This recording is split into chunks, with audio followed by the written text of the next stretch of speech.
नमस्कार दोस्तों, आप सभी का स्वागत है टारगेट विद नीतीश पे।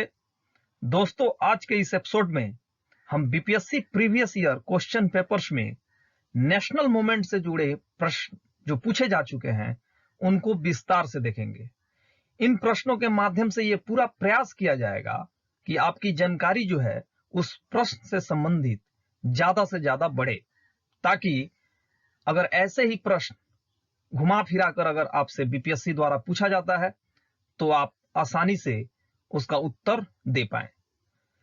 तो आज के इस कोरोना संकट के दौर में आइए शुरू करते हैं आज का ये महत्वपूर्ण भाग। मेरा नाम है नीतीश कुमार। पहला प्रश्न है, राष्ट्रीय कांग्रेस से पूर्व सबसे प्रमुख संस्था थी। ऑप्शन ए है Bengal British India society, option B है East India association, option C है यंग बंगाल एसोसिएशन और ऑप्शन डी है इंडियन एसोसिएशन ऑफ कोलकाता। आपको बता दें कि भारतीय राष्ट्रीय कांग्रेस की स्थापना 1885 में हुई थी। इसके पहले भारतीय राष्ट्रीय कांग्रेस से पूर्व 1876 में सुरेंद्र नाथ बनर्जी द्वारा ईस्ट इंडिया एसोसिएशन की स्थापना की गई थी, जिसे कलकत्ता ईस्ट इंडिया एसोसिएशन के नाम से भी जाना जाता है। और भारतीय राष्ट्रीय कांग्रेस की चूंकि स्थापना 1885 में हुई थी और इसकी स्थापना 1876 में ही हो गई थी, और जिस समय इसकी स्थापना हुई थी यही पूरे भारत स्तर पे सबसे बड़ा संगठन था जो भारतीयों का प्रतिनिधित्व कर रहा था। तो क्वेश्चन नंबर 1 का सही उत्तर होगा बी, ईस्ट इंडिया एसोसिएशन। अगला प्रश्न, भारतीय राष्ट्रीय कांग्रेस के संस्थापक थे। एक, ऑप्शन ए है असैनिक सेवक, ऑप्शन बी है विज्ञानी, ऑप्शन सी है सामाजिक कार्यकर्ता, ऑप्शन डी है मिलिट्री कमांडर। जैसा कि आप जानते हैं कि एलन ओक्टियोन हुम द्वारा भारतीय राष्ट्रीय कांग्रेस की स्थापना की गई थी। वे इंडियन सिविल सर्विसेज के सेवानिवृत्त ब्रिटिश अधिकारी थे। वे शिमला में बस गए थे।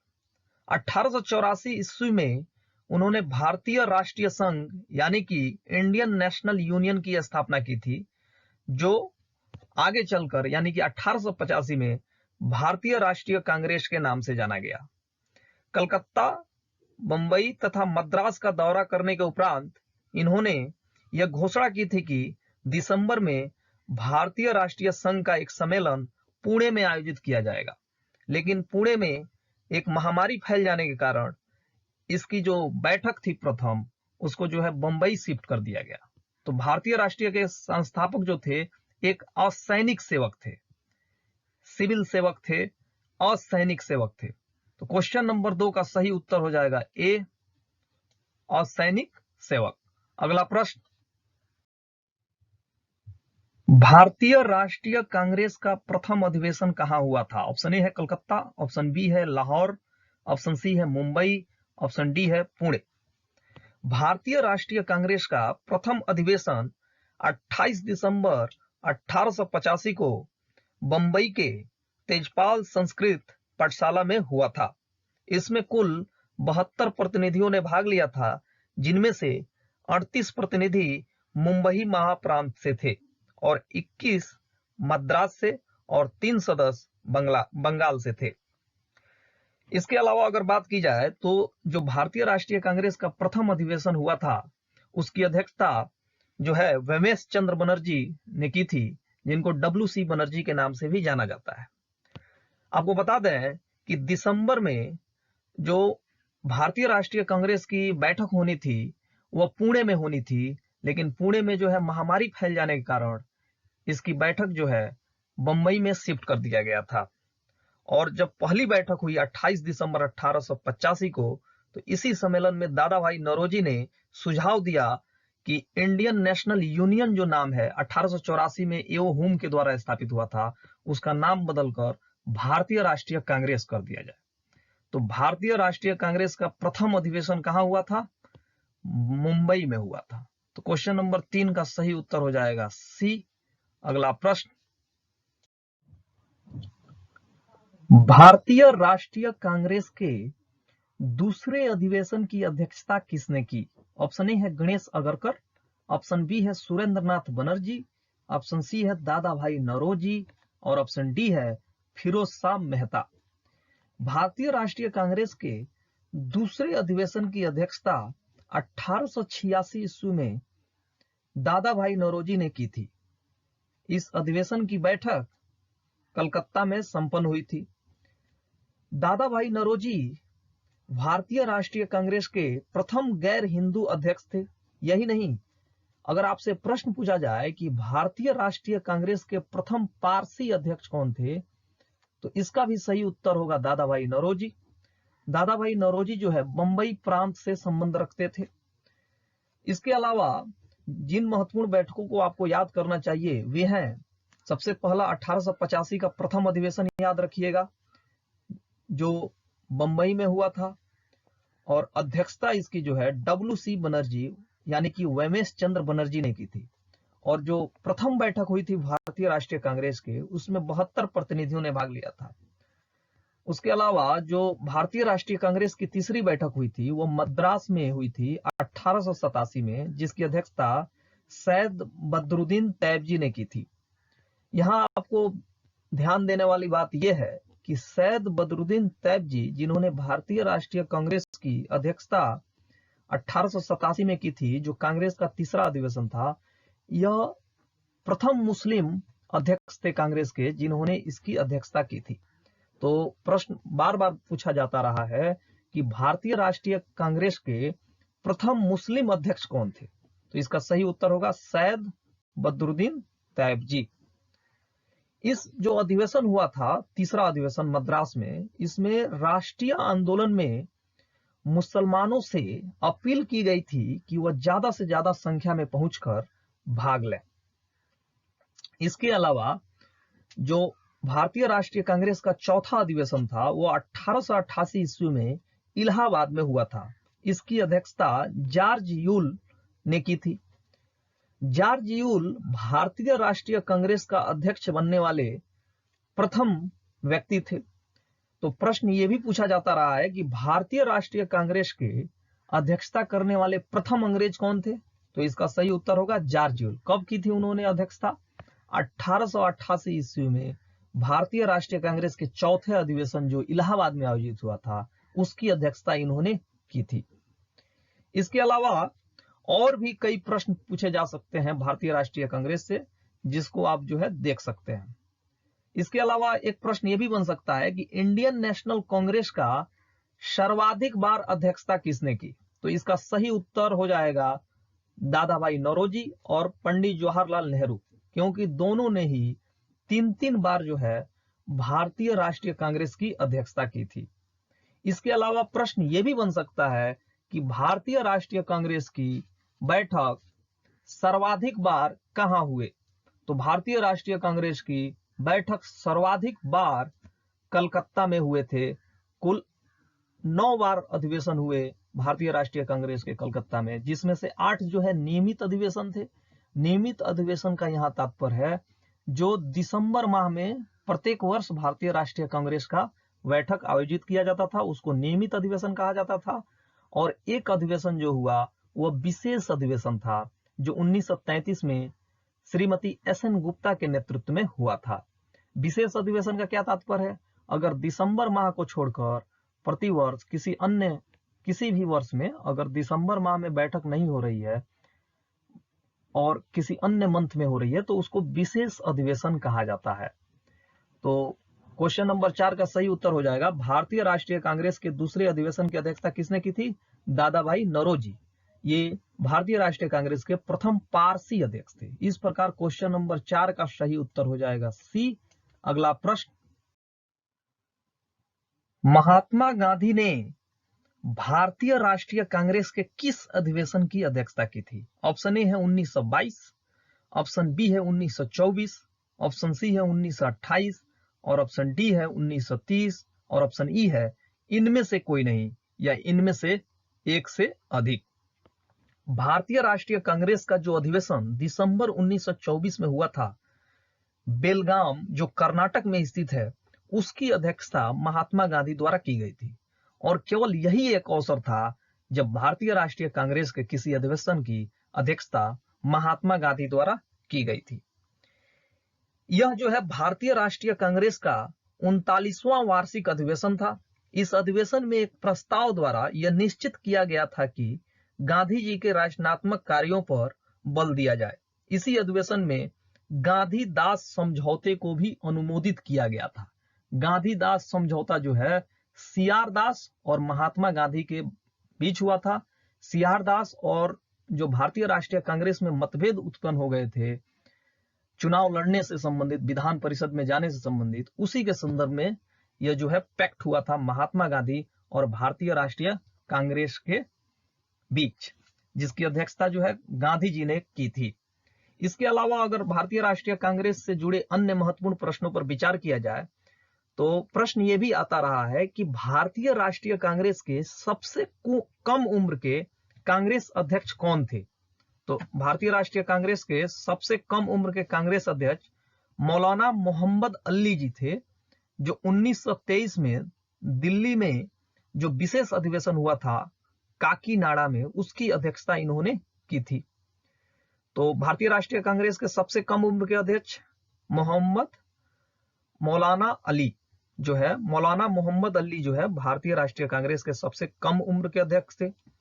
अगर प्रश्न ये पूछा जाता है कि भारतीय राष्ट्रीय कांग्रेस के प्रथम महिला अध्यक्ष कौन थी, तो एनी बेसेंट जो है भारतीय राष्ट्रीय कांग्रेस की प्रथम महिला अध्यक्ष थी, जिन्होंने 1917 में जो कलकत्ता में अधिवेशन हुआ था उसकी अध्यक्षता की थी। एक प्रश्न ये भी पूछा जाता है कि भारतीय राष्ट्रीय कांग्रेस की प्रथम भारतीय महिला अध्यक्ष कौन थी, तो इसका सही उत्तर हो जाएगा सरोजिनी नायडू।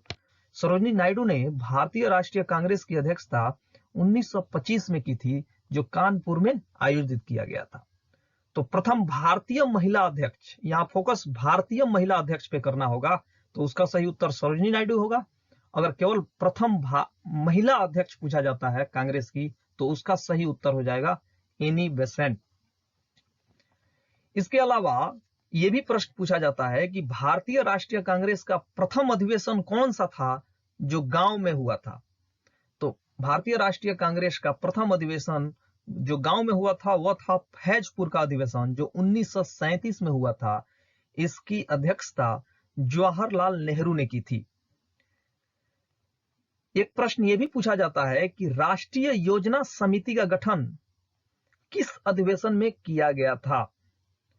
तो 1938 का जो हरिपुरा अधिवेशन हुआ था सुभाष चंद्र बोस की अध्यक्षता में, उसमें जो है राष्ट्रीय योजना समिति का गठन किया गया था, और राष्ट्रीय योजना समिति का जो अध्यक्ष बनाए गए थे वह जवाहरलाल नेहरू बनाए गए थे। तो क्वेश्चन नंबर 5 का सही उत्तर हो जाएगा महात्मा गांधी ने भारतीय राष्ट्रीय कांग्रेस के किस अधिवेशन की अध्यक्षता की थी। तो 1924 का बेलगाम कर्नाटक के अधिवेशन की अध्यक्षता की थी। यह भारतीय राष्ट्रीय कांग्रेस का 39वां वार्षिक अधिवेशन था। इसी अधिवेशन में गांधी दास समझौते यानी महात्मा गांधी और सीआर दास, चित्ररंजन दास के बीच समझौता हुआ था, जिसे सीआर दास समझौता के नाम से जाना जाता है। तो क्वेश्चन नंबर 5 का सही उत्तर हो जाएगा बी। अगला प्रश्न, इंडियन नेशनल कांग्रेस की प्रथम भारतीय महिला अध्यक्ष कौन थी। ऑप्शन ए है Shrimati Annie Besant, option B है सुचेता कृपलानी, ऑप्शन सी है सरोजिनी नायडू और ऑप्शन डी है इंदिरा गांधी। भारतीय राष्ट्रीय कांग्रेस की प्रथम महिला अध्यक्ष, यहां भारतीय महिला अध्यक्ष की बात की जा रही है, सरोजिनी नायडू थी, जो 1925 में कानपुर में हुए अधिवेशन की अध्यक्षता की थी। 40वें वार्षिक अधिवेशन था ये। वे कांग्रेस की प्रथम भारतीय महिला अध्यक्ष इसी अधिवेशन में बनी थी। वे महात्मा गांधी की विश्वासपात्र और निष्ठावान सहयोगी थी। स्वतंत्रता संग्राम में भाग लेने पर कई बार ये जेल गई। 1947 से 49 के बीच यह उत्तर प्रदेश की राज्यपाल रही। प्रश्न ये भी पूछा जा सकता है कि भारत में किसी भी राज्य में राज्यपाल होने वाली प्रथम महिला कौन थी, तो इसका भी सही उत्तर हो जाएगा सरोजिनी नायडू। अगर प्रश्न ये पूछा जाता है कि किसी भी राज्य में प्रथम मुख्यमंत्री होने वाली महिला कौन थी, तो इसका उत्तर सही हो जाएगा सुचेता कृपलानी। तो क्वेश्चन नंबर 6 का सही उत्तर हो जाएगा सी, सरोजिनी नायडू। अगला प्रश्न, भारतीय राष्ट्रीय कांग्रेस का 27वां अधिवेशन किस स्थान पर हुआ था? ऑप्शन ए है भागलपुर, ऑप्शन बी है पटना, ऑप्शन सी है रांची और ऑप्शन डी है बांकीपुर। भारतीय राष्ट्रीय कांग्रेस का 27वां अधिवेशन 1912 में बांकीपुर बिहार में संपन्न हुआ था। इस अधिवेशन की अध्यक्षता आर.एन. मुधोलकर ने की थी। इसी अधिवेशन में एओ हुम को कांग्रेस का पिता कहा गया था। तो ये बहुत ही महत्वपूर्ण प्रश्न है कि एओ हुम को भारतीय राष्ट्रीय कांग्रेस का पिता किस अधिवेशन में कहा गया था? तो 27वें अधिवेशन में कहा गया था। यह अधिवेशन बांकीपुर में संपन्न हुआ था। इसकी अध्यक्षता आर.एन. मुधोलकर ने की थी। इसके अलावा प्रश्न ये भी पूछा जाता रहा है बीपीएससी में कि बिहार में कुल कितने कांग्रेस के अधिवेशन हुए आजादी के पूर्व? तो बिहार में कांग्रेस के कुल 3 अधिवेशन हुए। जो पहला अधिवेशन था वह जो है 27वां अधिवेशन था, जो बांकीपुर में हुआ था।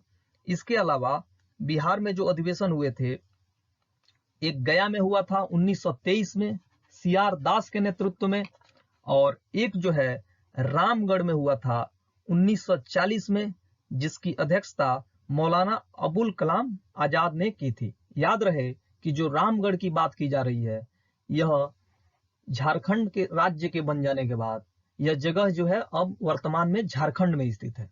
तो पहले जो बीपीएससी के क्वेश्चन पूछे जाते थे तो उस समय चूंकि झारखंड जो है 2000 के बाद जो है बिहार से अलग हुआ है, तो इसके कारण जो है 3 बार कहा जाता था कि बिहार में कांग्रेस का अधिवेशन हुआ है। पहला अधिवेशन हुआ है बांकीपुर में 1912 में, दूसरा अधिवेशन हुआ है गया में जिसकी अध्यक्षता सीआर दास ने की, और तीसरा जो बिहार में अधिवेशन माना जाता है वह रामगढ़ वर्तमान में झारखंड में हुआ है, जो 1940 में हुआ था, जिसकी अध्यक्षता मौलाना अबुल कलाम आजाद ने की थी। तो क्वेश्चन नंबर 7 का सही उत्तर हो जाएगा डी, बांकीपुर। अगला प्रश्न, पुस्तक poverty and on British rule in India को किसने लिखा? ऑप्शन ए है आर.सी. दत्त, ऑप्शन बी है दादा भाई नौरोजी, ऑप्शन सी है बिपिन चंद्र पाल, ऑप्शन डी है लाला लाजपत राय और ऑप्शन ई है इनमें से कोई नहीं या इनमें से एक से अधिक। जो poverty and on British rule in India है, इस पुस्तक के लेखक दादा भाई नौरोजी थे। इसी पुस्तक में ड्रेन ऑफ वेल्थ थ्योरी दिया गया था। ड्रेन ऑफ वेल्थ का मतलब है कि भारतीय धन को अंग्रेज कैसे जो है अपने देश में ले जा रहे हैं और उसका उपयोग जो है अपने देश में कर रहे हैं। तो poverty and on British rule in India को किसने लिखा? इसका सही उत्तर होगा दादा भाई नौरोजी। तो क्वेश्चन नंबर 8 का सही उत्तर क्या हो जाएगा? बी। अगला प्रश्न,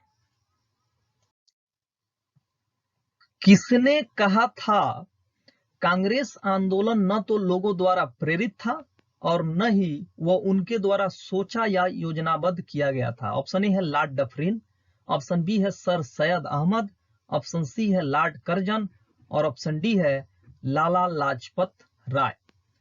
सर सैयद अहमद खान ने कहा था कि कांग्रेस आंदोलन न तो लोगों द्वारा प्रेरित था और न ही उनके द्वारा सोचा या योजनाबद्ध किया गया था। इस प्रकार क्वेश्चन नंबर 9 का सही उत्तर हो जाएगा बी, सर सैयद अहमद।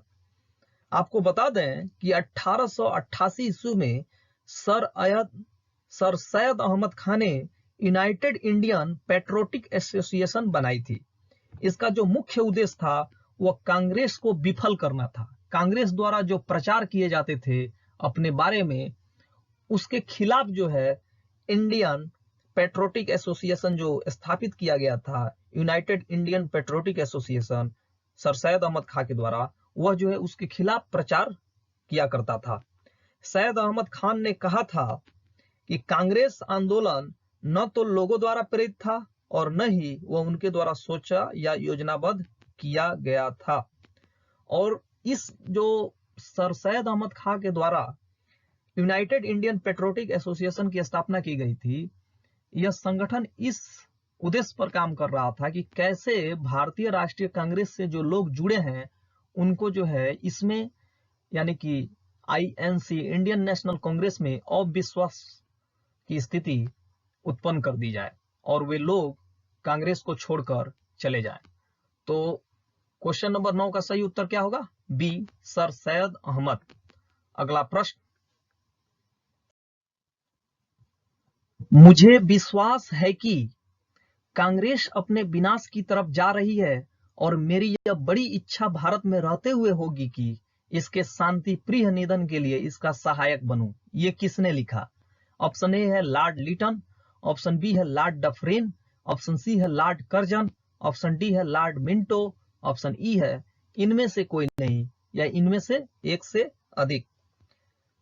अंग्रेजी शासक समझते थे कि नरमपंथियों के नेतृत्व में जो कांग्रेस चल रही है वो काफी कमजोर है और जनता में इसकी पैठ नहीं है।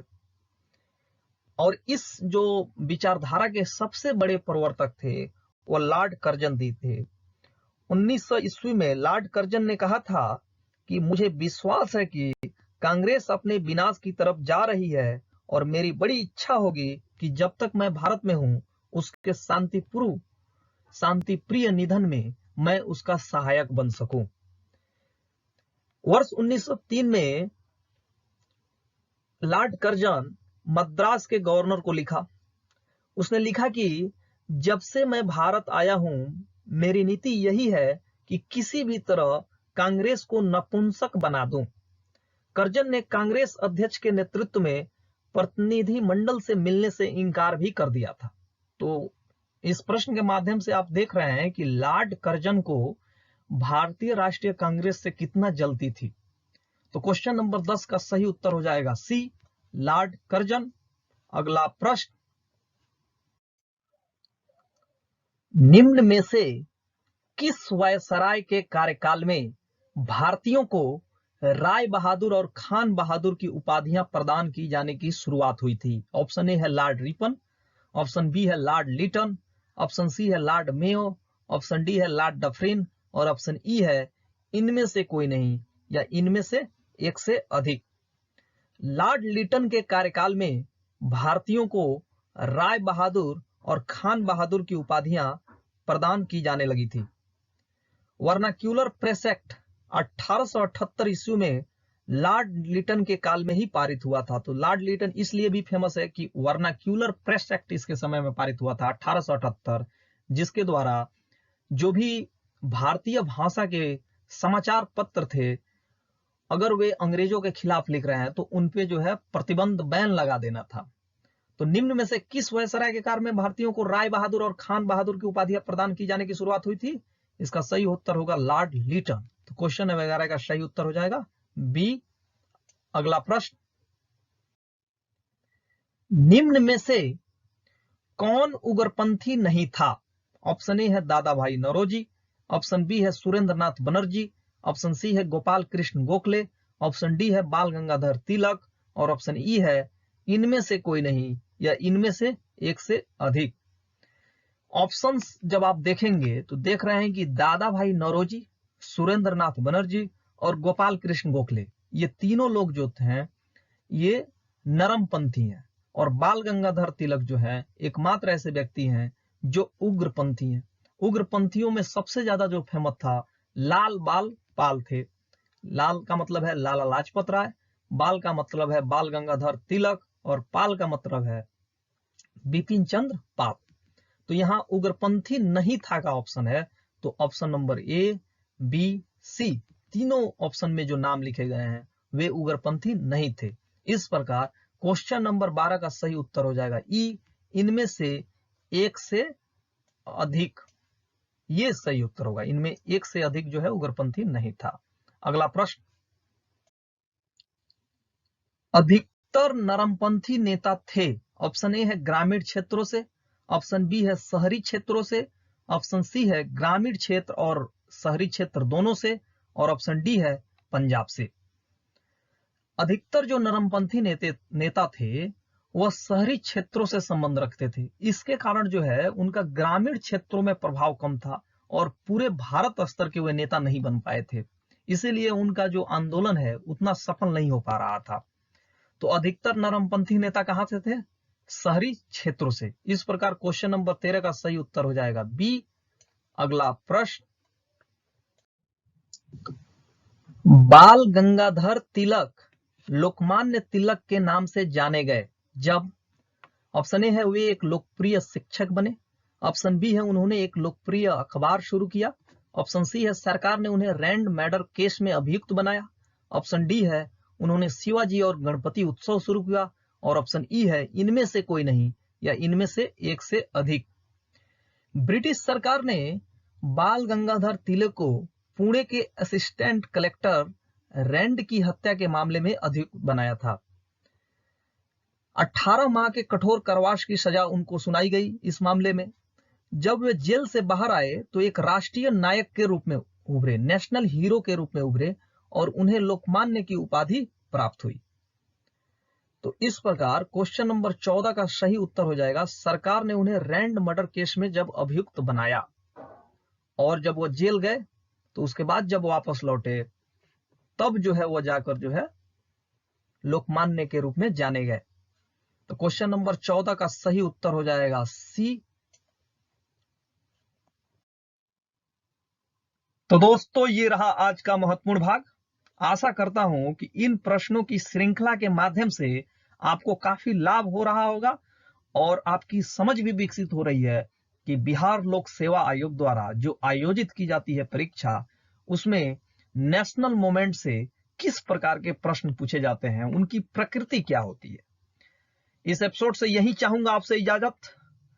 कोरोना संकट के बीच अपना और अपने परिवार का पूरा ख्याल रखिए, बाहर कम से कम जाइए और सरकार द्वारा दिए गए निर्देशों का पालन कीजिए। आप देख रहे हैं कि भारत में कोरोना की पीड़ितों की जो संख्या है वह दिन प्रतिदिन बढ़ती जा रही है, तो इसको ख्याल रखिए और बाहर कम से कम जाइए ताकि आप कोरोना से बचे रहें, और आप बचे रहेंगे तो आपका पूरा परिवार बचा रहेगा। इस एपिसोड से अपने दोस्त यानी नीतीश कुमार को दीजिए इजाजत। कल फिर मिलेंगे कुछ नए प्रश्नों के साथ एक नए भाग में। तब तक के लिए शुभ विदा, नमस्कार।